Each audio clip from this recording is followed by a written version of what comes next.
নমস্কার বন্ধুরা, কেমন আছো সবাই? আশা করছি সবাই খুব ভালো আছো। আর আজকে নিয়ে চলে এসেছি খুবই সুন্দর একটি রেসিপি। আজকে আমি বানাবো ইঁচড় চিংড়ি। তো চলো একদম ইঁচড় কাটার শুরু থেকে শেষ পর্যন্ত তোমাদেরকে দেখাবো। ইঁচড় কাটবো কীভাবে, ইঁচড় রান্না করার সব কিছুইটা তোমাদেরকে দেখাবো। তো আমি প্রথমে সকাল সকাল ইঁচড় নিয়ে বসে পড়েছি।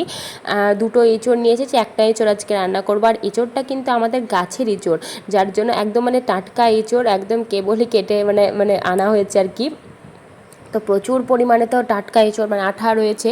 আর ইঁচড় কাটার জন্য কিন্তু একদম তোমাদেরকে সাবধান করে দেওয়া যে যারা ইঁচড় প্রথম কাটছো তারা কিন্তু হাতে তেল লাগাতে ভুলবে না। ইঁচড় কাটার প্রথম ধাপই হচ্ছে হাতে তেল লাগানো, এত গুরুত্বপূর্ণ বিষয়। কারণ হাতে যদি তেল না লাগাও তাহলে ইঁচড়ের আঠা হাতে এমনভাবে লেগে যাবে যে ও ছাড়ানো আরও মুশকিলের কাজ হয়ে পড়বে। সেই জন্য প্রথমে কিন্তু হাতে তেল লাগিয়ে নেবে। আমি কিন্তু দেখো সর্ষের তেল লাগিয়ে নিয়েছি হাতে। আর পরে এবার ইঁচড়টাকে আমি কাটতে শুরু করে দিয়েছি। প্রথমে আমি মাঝ বরাবর কেটে দিলাম, তারপরে দুটোকে আবার মোট 4 পিস করে নিয়েছি ইঁচড়টাকে। আর এবার একটা একটা ফালি থেকে সরু সরু করে দেখো আমি কেটে নিচ্ছি সরু সরু করে। আর তারপরে খোসাটাকে ছাড়িয়ে নিচ্ছি। খোসাটাকে ছাড়ানোর পরে মাঝখানে যে অংশটা আছে, যেটাকে আমরা তো ভুতি বলে থাকি, তোমরা কি বলো সেটাও কিন্তু অবশ্যই জানাবে। তো সেই মাঝখানের অংশটাও কিন্তু আমি ছাড়িয়ে ফেলে দিচ্ছি। তারপরে কিন্তু ভালো করে ছোট ছোট করে পিস করে নিচ্ছি। কি পরিমাণ আঠা দেখতে পাচ্ছ! আর টাটকা এঁচড় না, সেই জন্য কিন্তু আরও বেশি আঠা পড়ছে। আর টাটকা এঁচড়ের টেস্ট কিন্তু অসাধারণ হয়। আর এই সময়টাই তো ইঁচড় খাওয়ার একদম পারফেক্ট সময়। তো সবাই এই সময়টাতে কিন্তু এঁচড়ের যত রকম রেসিপি আছে সব খেয়ে নিও। আশা করছি সবার খুব ভালো লাগবে। আর এই সময়তে সব জায়গাতেই কিন্তু এঁচড় অ্যাভেলেবেল তোমরা পেয়ে যাবে। আর এঁচড়গুলো কিন্তু আমাদের একদম নিজেদের গাছের এঁচড়। আর খেতে কিন্তু খুবই সুন্দর। তো চলো এইভাবেই কিন্তু বাকি এঁচড়টাও সবটা কেটে নিচ্ছি আমি। আর তোমরাও কিন্তু এঁচড় কীভাবে রান্না করছো সেটাও কিন্তু অবশ্যই জানাবে। আর আমার চ্যানেলে কিন্তু এঁচড়ের প্রচুর রেসিপি রয়েছে। এঁচড়ের ঝাল বলো, এঁচড়ের কোপ্তাকারি, সব কিছুই রয়েছে। সেগুলোও কিন্তু তোমরা দেখে নিতে পারো। কারণ এঁচড়ের শুধু একরকম আইটেম খেলে তো ভালো লাগবে না, তাই না? অনেক রকম আইটেম তো খেতে হবে। এবার এঁচড়টা সবটা কাটা হয়ে গেছে। এঁচড়টাকে এবার আমি একটা সিটি দিয়ে নিয়েছি বা একটু ভাপিয়ে নিয়েছি। এবার ওভেনে কড়াই বসিয়ে দিয়েছি। আর কড়াইতে দিয়ে দিচ্ছি সর্ষের তেল। আমি কিন্তু এঁচড়টা সেদ্ধ করেছি, সেটা কিন্তু একটাই শুধুমাত্র সিটি দিয়েছি, সামান্য পরিমাণ একটু ভাপিয়ে নিয়েছি যাতে এঁচড়টা সেদ্ধ হতে সুবিধা হয় সেই জন্য। আর তারপরে দেখো আমি কড়াইতে সর্ষের তেল দেওয়ার পরে তেলটা যখন গরম হয়ে গেছে তখন এর মধ্যে দিয়ে দিচ্ছি চিংড়ি মাছ। আর চিংড়ি মাছগুলো আমি ভালো করে বেছে নিয়েছিলাম। বেছে নিয়ে নুন জলে 10 মিনিট মতন ভিজিয়ে রেখেছি। আর তারপরে কিন্তু নুন হলুদ মাখিয়ে রেখে দিয়েছিলাম। এবার ইঁচড়ের জন্য চিংড়ি মাছগুলো, ইঁচড় চিংড়ির জন্য চিংড়ি মাছগুলো খুব সুন্দরভাবে দেখো ভাজা হয়ে গেছে। এই চিংড়ি মাছগুলোকে এবার তুলে নিচ্ছি। আর চিংড়ি মাছগুলো আমি একটা জায়গাতে তুলে নিচ্ছি। বাকি তেলেই কিন্তু রান্নাটা মোটামুটি হয়ে যাবে। তারপরে আর আমি রান্নাটা কিন্তু পুরোটাই সর্ষের তেলে করছি। তোমরা চাইলে অন্য তেলেও করতে পারো, যে যে তেল পছন্দ করো সেই তেলেই কিন্তু করতে পারো। তারপরে আমি ওই তেলের মধ্যে এবার দিয়ে দিচ্ছি আলুগুলো দেখো মোটা মোটা করে কেটে নিয়েছি। যেভাবে আমরা নর্মালি তরকারিতে বা আলু পোস্তর আলু কেটে থাকি সেই রকমই কিন্তু আলু পোস্তর আলুর থেকে একটু মোটা মোটা করে কেটে নিয়েছি আলুগুলো। নইলে এঁচড়ের সঙ্গে খুব একটা মানানসই হবে না, সেই জন্য আলুটা একটু মোটা করে কাটা।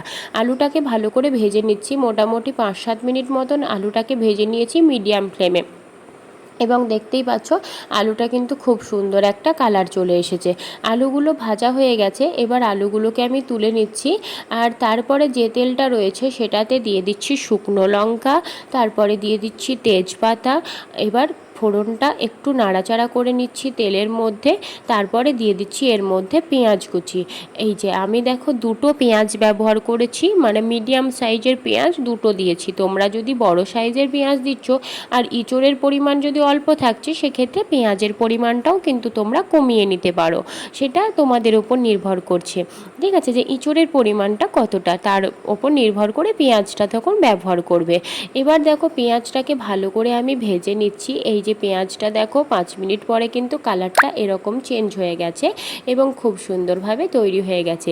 এবার এখানে আমি দিয়ে দিচ্ছি মশলাটা। মশলার মধ্যে যেটা রয়েছে বাটা মশলার মধ্যে এখানে রয়েছে রসুন বাটা, আর রয়েছে রসুনের সঙ্গে একটা শুকনো লঙ্কা আর দুটো কাঁচা লঙ্কা, আর তার সঙ্গে রয়েছে সামান্য পরিমাণ আদাও।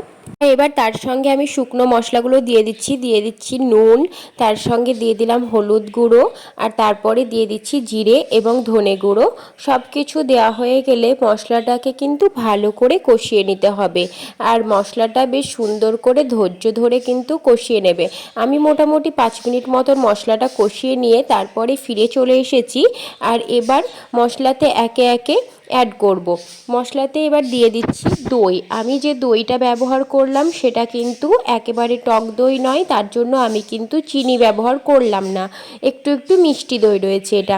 তোমরা যদি একেবারে টক দই ব্যবহার করছো সেক্ষেত্রে কিন্তু একটু চিনি দিয়ে দেবে, 1/2 চামচ পরিমাণ চিনি দিলেই হবে। সেই চিনিটা বা মিষ্টিটা কি করবে, স্বাদের একটা খুব সুন্দর ব্যালেন্স আনে। তারপরে দিয়ে দিলাম এর মধ্যে কাশ্মীরি লঙ্কার গুঁড়ো। আমি লাল লঙ্কার গুঁড়ো ব্যবহার করছি না, কারণ এমনি লঙ্কা ব্যবহার করেছি ওটাতেই হয়ে যাবে, সেই জন্য শুধুমাত্র একটু রঙের জন্য কাশ্মীরি লঙ্কার গুঁড়োটা ব্যবহার করলাম। আর তারপরে এর মধ্যে দিয়ে দিলাম আরেকটা মশলা। সেই মশলার মধ্যে রয়েছে নারকেল বাটা, তার সঙ্গে রয়েছে পোস্ত, কাজু বাদাম, কিশমিশ এবং আমন্ড বাদাম। সব কিছু একসঙ্গে পেস্ট করে নিয়েছিলাম। আমি আরও একবার বলে দিই, নারকেল, পোস্ত, কাজু বাদাম, কিশমিশ, আমন্ড বাদাম, আর তার সঙ্গে একটা লঙ্কাও ছিল, মানে লাল লঙ্কা ছিল। ঠিক আছে, সব কিছু একসঙ্গে পেস্ট করে নিয়েছিলাম এবং ভালো করে সেই পেস্ট করে নিয়ে তারপরে সেই পেস্টটা দিয়ে দিলাম এর মধ্যে। এবার মশলাটা কিছুক্ষণ কষিয়ে নেওয়ার পরে এর মধ্যে ভেজে রাখা আলুগুলোকে সব দিয়ে দিলাম। আর ভেজে রাখা আলুটা দেওয়ার পরে আরও 5-7 মিনিট মতন এটাকে ভালো করে কষিয়ে নেব। সেক্ষেত্রে কিন্তু যে আলুর মধ্যে কিন্তু মশলাটা খুব সুন্দরভাবে ঢুকে যাবে, তার জন্য। তারপরে দেখো এই যে 5-7 মিনিট পরে মানে ফিরে চলে এসেছি, আমি আবার ঘুরে আসলাম। তো তার দেখতেই পাচ্ছ যে কত সুন্দরভাবে মশলা থেকে তেল ছাড়তে শুরু হয়ে গেছে, আর চারিদিক থেকে দেখতে পাচ্ছ খুব সুন্দর তেলটা কিন্তু ছেড়ে দিয়েছে। এইটাই তখনই বুঝতে হবে যে মশলাটা কিন্তু খুব সুন্দরভাবেই কষানো হয়ে এসেছে। আলুর তো মোটামুটি অর্ধেক পরিমাণ সেদ্ধও হয়ে গেল মশলাটা কষাতে কষাতে।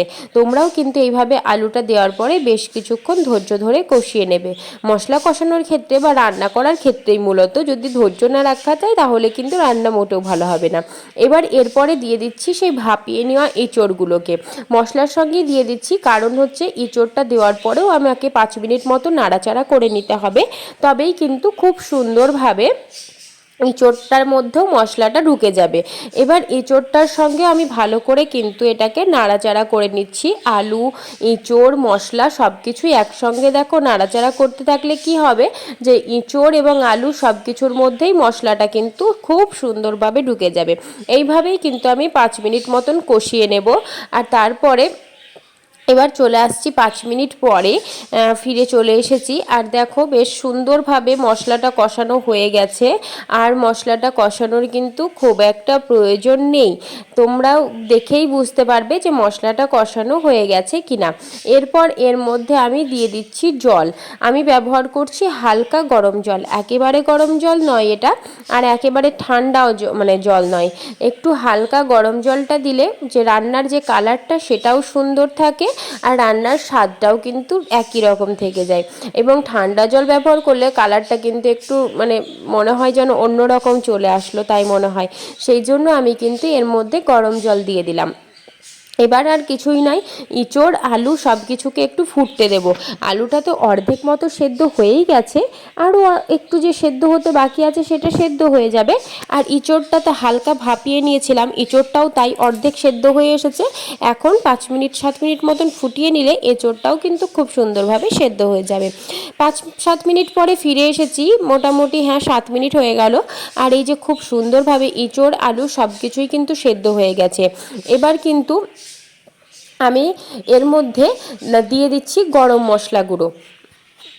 গরম মশলা গুঁড়োটা একেবারে নামানোর আগেই মানে দিয়ে দিবে। আর গরম মশলা গুঁড়োটা দেওয়া হয়ে গেল। এবার এর মধ্যে দিয়ে দিচ্ছি ভেজে রাখা চিংড়ি মাছগুলো।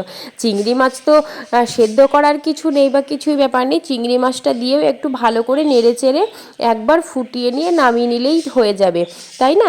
তো কেমন হয়েছে আজকে রেসিপিটি সেটা অবশ্যই জানাবে। তো এই যে চিংড়ি মাছও দেওয়া হয়ে গেল আর গরম মশলা গুঁড়োও দেওয়া হয়ে গেল, মোটামুটি 1 মিনিট মতন একবার ফুটিয়ে নেবো আর একটু ভালো করে মিক্স করে দেবো, যাতে চিংড়ি মাছ তারপরে গরম মশলা সব কিছু মিক্স হয়ে যায়। তো চলো এটা হয়ে গেছে, এবার এটাকে গ্যাস অফ করে নামিয়ে নিয়ে চলে আসি।